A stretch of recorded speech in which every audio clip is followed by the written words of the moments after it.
It's not easy. Thank you.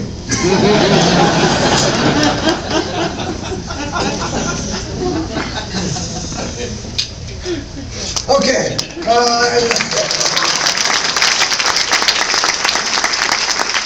Okay, so what about next year? Boy, I had a pull.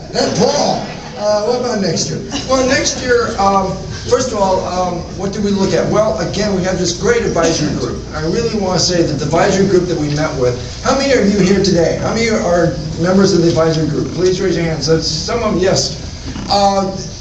Very positive. A positive group caused us to change our forecast because of their words and also other reports we heard about. Also, Michael Dunlap, a friend of mine who does really a good job monitoring the furniture industry, says that things are looking very good there as well. And so our forecast is calling for positive growth in 11 and 12. We expect employment growth in Muskegon County to grow 0.9%, powered by a return in goods producing as the manufacturing center continues to gain steam, shared also with increases of 1.1% in service providing. The drag on the community will only be the government sector because of serious budget situations faced not only locally but statewide as well. So we do believe that 2011, 2012 will be good years. So please work hard to make this forecast correct, because I really like it when I'm right. So please, I think that right now it looks very positive. We think things are looking good for Muskegon for 2011 and 2012, as you can see. So let me close up with a couple of comments and final thoughts.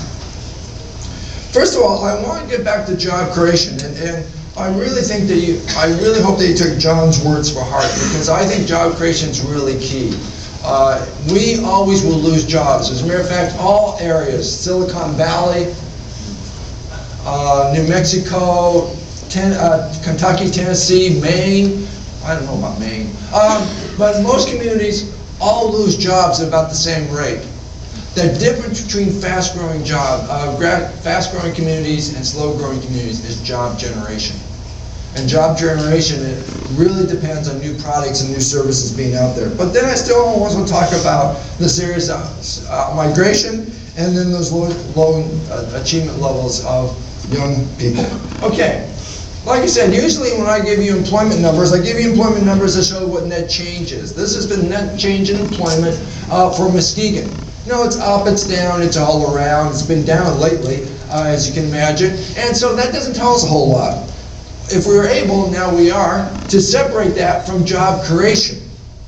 You can see that even in 2009, which was a kidney stone of a year, we were still able to pick up 2,000 jobs per quarter, 2,000 jobs per quarter in Muskegon County through job creation, which to me is extremely impressive.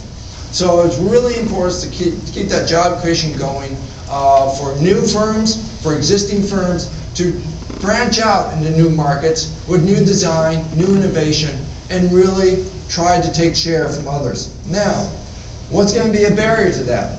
Well, unfortunately, one of the barriers is that young generation. Like I said, this is some work we did last year for Talent 2025, a local West Michigan association of CEOs.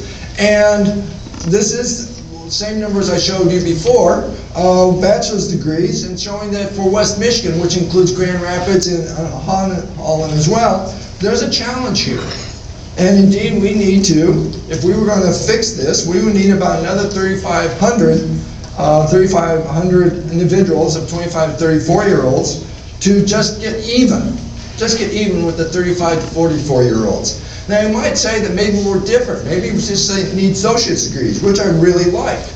Well, if we look at associate's degrees, it's the same thing. We'll look at associate's degrees here again. The 25 to 34-year-olds, for a variety of reasons, which we should explore more, what's the barriers, are not coming up with the same level. And here again, we would have to have about 2,800 additional people of that age group just to make it up to the 35 to 44-year-olds. So as we look to the future and realize that this is a challenge, we also should look at the fact that we look at nationwide, we see that France, Korea, Canada to the north, the UK, all the younger people are more trained and more educated. The only differences that we see are Germany, which may be because of their apprenticeship program is so outstanding, and Finland, which I don't have a clue. So, to sum up, first of all, if you're interested in an electronic copy of this, please email me or go to our website. It will be on our website. 2, I want to thank John for being on the podium for me. And 3, I would argue that I hope our forecast is correct. I believe our forecast will be correct. The 2011 and 12 will be good years for Muskegon. Thank you.